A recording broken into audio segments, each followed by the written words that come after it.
Olá pessoal, tudo bem com vocês? Papo de hoje é o Brunão, tentando dar uma de intelectual de Araque aqui para tentar formar uma tese para vocês sobre o câmbio, o que eu espero do dólar para o ano. Então tem uma porção de pessoas que são mais especuladores aqui do canal, mas principalmente lá no TC, no Traders Club, onde eu compartilho relatórios de dólar, pontinhos de suporte e resistência.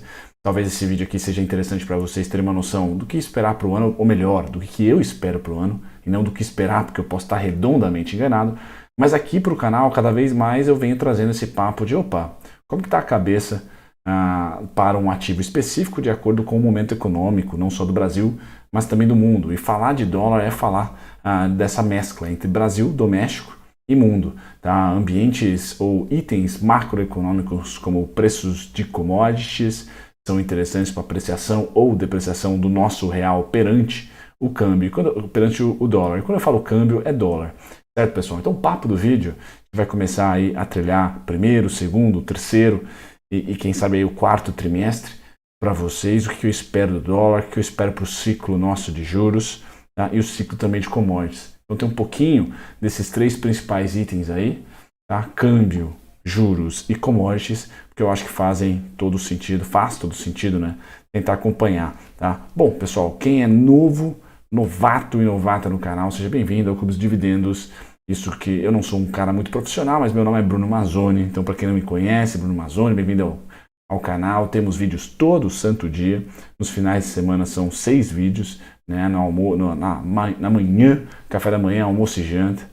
Tá? Durante a semana eu tento postar aí mais na parte da madrugada, antes de vocês trabalharem, lá para 5h30, 6 horas, e depois à noite. Eu tendo a postar 1 a 2 vídeos.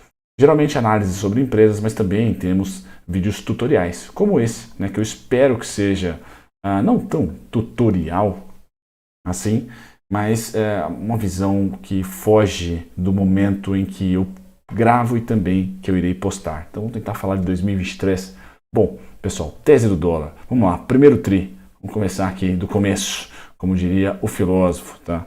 O que eu acho que vai continuar acontecendo no primeiro tri? Não é só um fato novo aí de janeiro, tá? E esse primeiro tri tem um pouquinho de Brasília? Tem, pessoal. Na parte da lábia melhorou bastante a comunicação de Brasília, mas o que mais importa, tá? O que mais tem importado é o trade, ou a narrativa, melhor dizendo, lembrando que eu tenho muito foco em macroeconomia, mas macro, muitas vezes, pessoal, acaba criando narrativas, e essas narrativas ultrapassam o macro, ultrapassam os melhores, os dados macro. Às vezes uma inflação nem vem tão bom como esperado, ou um crescimento nem vem tão bom como esperado, mas o viés foi plantado em cima de dados macroeconômicos e esse viés, essa narrativa ultrapassa. E aí inflaciona preços ou deflaciona demais preços. E são essas assimetrias que 99,9% são todas formadas por narrativas, pessoal, que o mercado gera tanta oportunidade por tantos dias, meses, o ano inteiro. Tá? E qual que é a narrativa atual que está gerando essa apreciação do real, na minha opinião? Aquela principal narrativa. A principal narrativa é o copo meio cheio para a reabertura, flexibilização chinesa. Tá? Esse copo meio cheio traz muito fluxo para commodities, principalmente commodities metálicas. E aí o grande investidor que não gosta de investir na China, que olha para a Rússia e não vai mais investir na Rússia devido a todo o conflito geopolítico, sobra aí Índia, Austrália, Brasil, tá? Então, e América Latina de certa maneira. Então a gente cortou praticamente 2 players nesses últimos anos, China e Rússia, tá? E temos a América Latina, todo um continente sem grandes conflitos, tirando o Peru, né, que as coisas estão bem tristes por lá, mas sem grandes conflitos e democracias, né? Então, perante algo que é ditatorial como a China, e a China fez muito esforço nos últimos 2 anos para espantar investidores, mudando legislação de tecnologia, mudando legislação do setor educacional, muitos problemas por lá, na ótica sempre do aplicador de recurso. Pois bem, o real consegue nesse primeiro trimestre, pois não temos nenhum risco novo fiscal, não há nenhuma outra PEC, ou seja, Brasília não está inflacionando o preço, tá? Quando fica só para a parte externa está ajudando. Dezembro e janeiro, minério de ferro, janeiro, fevereiro, muito provavelmente petróleo, tá? E a gente vai olhar um mix de altas e de inflações também no setor de grãos. essa é a minha tese. Tá? Então o minério de ferro, ele levou ou ajudou a nossa bolsa a não cair tanto em dezembro e janeiro, a Vale, né? E agora eu acho que nesse segunda quinzena de janeiro, gravo para vocês no dia 15, e também em fevereiro, o petróleo vai ser o grande X da questão, acho que vai ser o grande ativo a ser inflacionado. Tá? Isso também traz muito fluxo para a emergência, também ajuda a trazer dólares para cá, logo o real se aprecia. Então o primeiro TRI, pessoal, é um pouco ousado, porque era mais fácil falar de janeiro, fevereiro e para por ali, mas vamos colocar também março, que a gente tem ali pelo menos uma alta, que é a atualidade do minério de ferro, que é também o começo aí do petróleo, mas uma estabilização da alta também em fevereiro, tá, e março. Isso deve apreciar o nosso câmbio. Então cuidado, vendedores no curtíssimo prazo. Tá? Acho que o primeiro sinal já foi dado de que pode sim perder os R$5 nessa onda, tá, de 2023. Nessa onda de reabertura China, é um boomzinho das commodities que ajudam também o nosso Ibovespa, mas não é papo de hoje o Ibov, é mais o câmbio. Deve entrar fluxo de câmbio aqui no Brasil. Tá? Vejo que bem posicionado na América Latina, o grande player aí de competição fica entre Índia e a própria Austrália, tá? Principalmente para minério de ferro, Austrália. Agora para petróleo a gente está meio que muito bem colocado.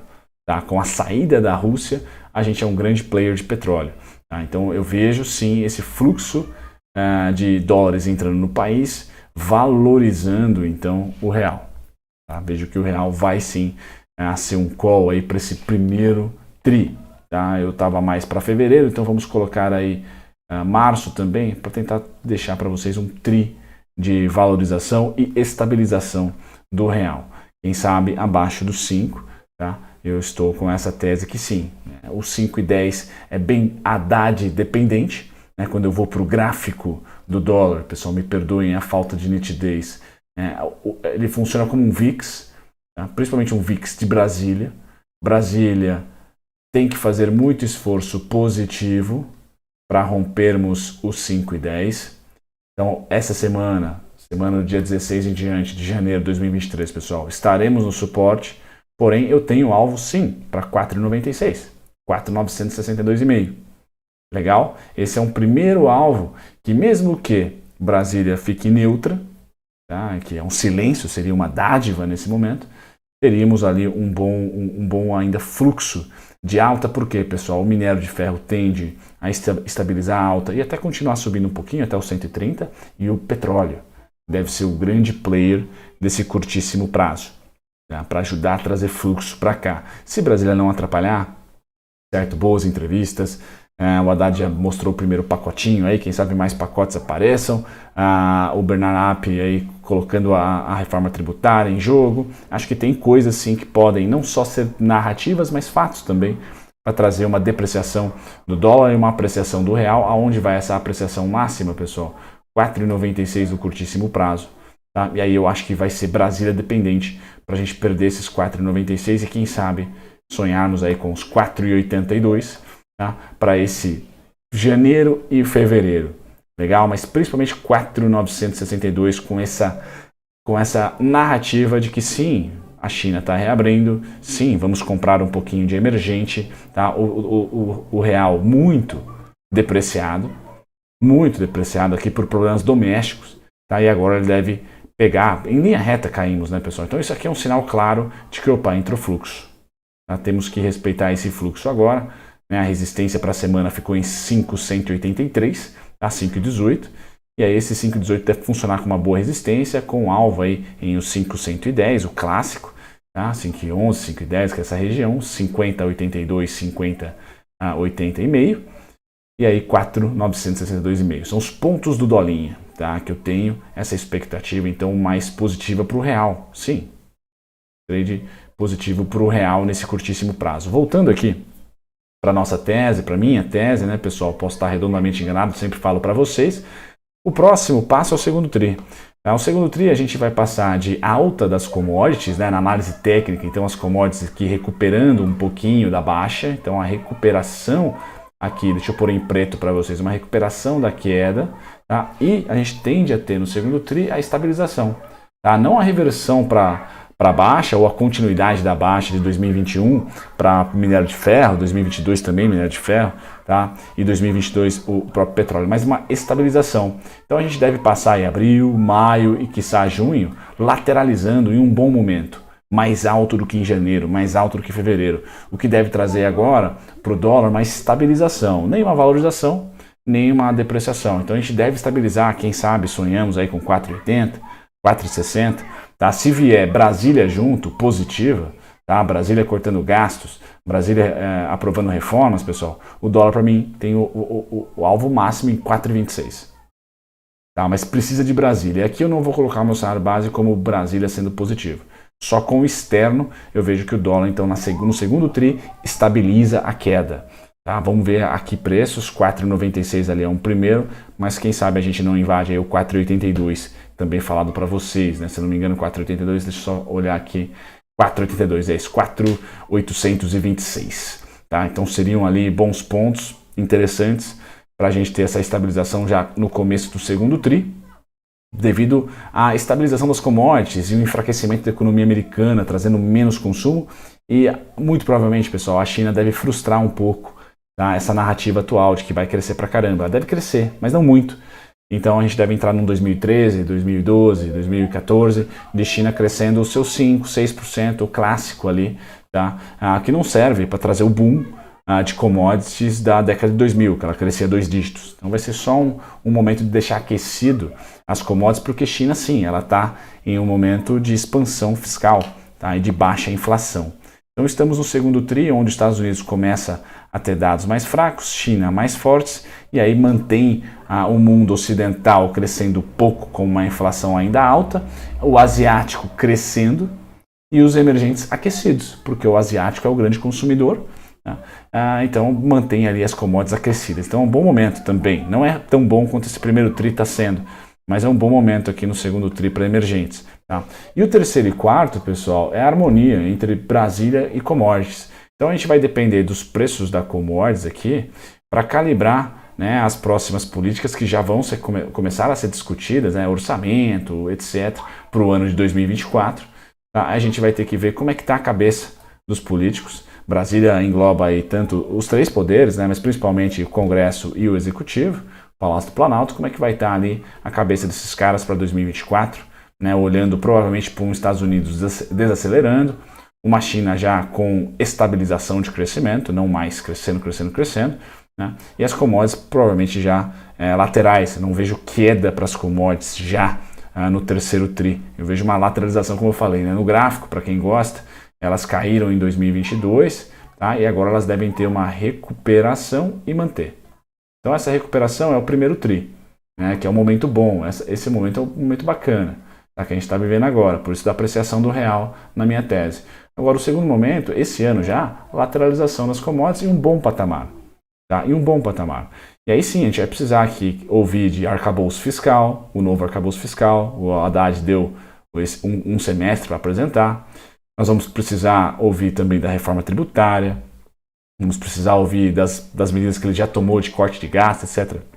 Como isso vai ser, qual vai ser o final disso, a eficiência ou não, quanto se economizou, se é que economizou. Então vai precisar um pouco de Brasília para manter o dólar estável ou até em queda. As commodities já não vão ajudar tanto. Então a partir do terceiro TRI, pessoal, eu considero que a gente vai ficar um pouquinho mais dependente de Brasília, tá? E menos de commodities. No primeiro e segundo TRI é mais dependente de commodities do que Brasília, tá? Porque essa PEC já passou e, né, deu o cheque branco aí para esses 2 trimestres. A partir do terceiro e quarto a gente vai discutir o orçamento do ano que vem. E aí já começa aquela tensão toda no dólar para saber, olha, quanto que vão gastar. Né? Vamos ver quanto que vão gastar. Não temos o fundão, né? Porque o fundão eleitoral, porque as eleições para prefeitos são só em 2024. Mas sim, o orçamento vai ser a discussão, então vamos ficar de olho. A reforma tributária, o arcabouço fiscal, são os 3 grandes temas. Tá?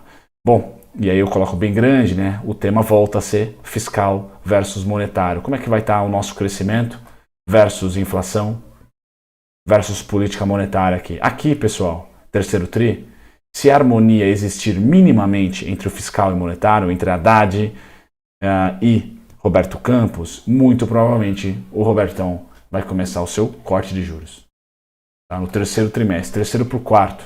Tá? E corte de juros, pessoal, é ótimo para a nossa economia, ótimo para a indústria de fundos, ótimo para a indústria da Faria Lima de risco, né, de renda variável. Agora, para o câmbio, cara, não. Corte de juros quer dizer que o dólar volta a subir. O dólar volta, pelo menos, a parar de cair. Porque se ele já estiver aqui abaixo de 5, pessoal, entre 4,80 e 4,26, olha, começamos a cortar juros, chega. Tá? Chega de quedas fortes no dólar. Então a gente vai ter um equilíbrio também aqui mais pró-dólar. Tá? Então, entre terceiro e quarto tri, a gente vai ter essas duas dinâmicas, né, entre política monetária e fiscal e também como é que serão as discussões especificamente aqui de arcabouço fiscal, também o orçamento, tá, e a reforma tributária. Então, Brasília em foco a partir do terceiro tri, pessoal. Acho que a gente ganha um pouquinho de sossego nesses dois primeiros tris de 2023. É a minha opinião.